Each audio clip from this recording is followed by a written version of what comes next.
लोकसभा चुनाव के बाद एक बार फिर मणिपुर का मुद्दा चर्चा में आ गया है। दरअसल आरएसएस प्रमुख मोहन भागवत ने बीते दिन मणिपुर को लेकर कहा था कि 1 साल से मणिपुर जल रहा है। उनके इस बयान पर लगातार राजनीति गर्माती दिखाई दे रही, जहां कांग्रेस ने भी चुटकी लेते हुए केंद्र सरकार को घेरने की कोशिश की।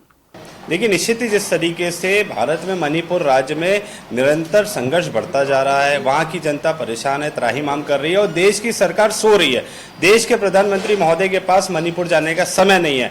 देश के केंद्रीय मंत्रियों में किसी भी महिला मंत्री के पास जाने का समय नहीं है कि जब वहाँ माता पुत्री की अस्मिता लूटी जाती है तो सरकार मौन रहती है। सरकार की बहुत बड़ी कार्यवाही इंटरनेट बंद कर देना, कहीं ना कहीं जो शांति व्यवस्था को दुरुस्त करने का वहाँ पे कार्य है, सरकार मीडिया को दबा के, इंटरनेट को बंद करके पूरे मुद्दे को दबाना चाहती है। कांग्रेस निरंतर सरकार से आग्रह कर रही थी कि वो मणिपुर जाए, शांति स्थापित करे, परंतु सरकार के पास में समय नहीं था।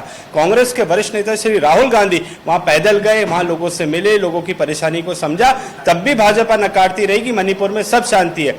आज भाजपा के पितामह आरएसएस के सर संचालक श्री मोहन भागवत जी ने जब कहा कि 1 साल से मणिपुर जल रहा है, तो भाजपा को जवाब देना चाहिए। आज क्या मोहन भागवत जी गलत कह रहे हैं, असत्य कह रहे हैं या आपत्तिजनक टिप्पणी कर रहे हैं? सरकार को स्पष्ट करना चाहिए। और अगर मोहन भागवत जी कह रहे हैं 1 साल से मणिपुर जल रहा है, तो वो मणिपुर जलने की जिम्मेदारी किसकी बनती है? देश के प्रधानमंत्री के पास समय क्यों नहीं है? आज तक वो मणिपुर जाने का साहस क्यों नहीं जुटा पाए? तो मोहन भागवत जी का जो कहे हुए शब्द है उसको गंभीरता से सरकार को लेना चाहिए और अब जागना चाहिए और मणिपुर में शांति व्यवस्था बनाने के लिए सख्त कदम, ठोस कदम उठाए जाने की आवश्यकता है।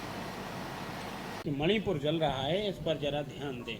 देखिए, देश की ये विडंबना ही कही जाएगी कि आज प्रधानमंत्री हमारे फिर से बन गए हैं।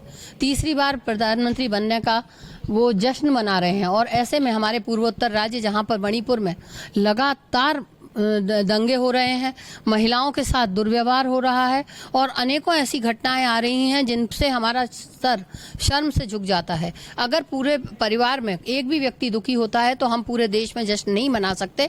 मोदी जी को इस पर ध्यान देना चाहिए और उन्हें इस मणिपुर के लिए कुछ कदम उठाने चाहिए कि आखिर वहां पर ये परिस्थितियां निर्मित क्यों हो रही हैं।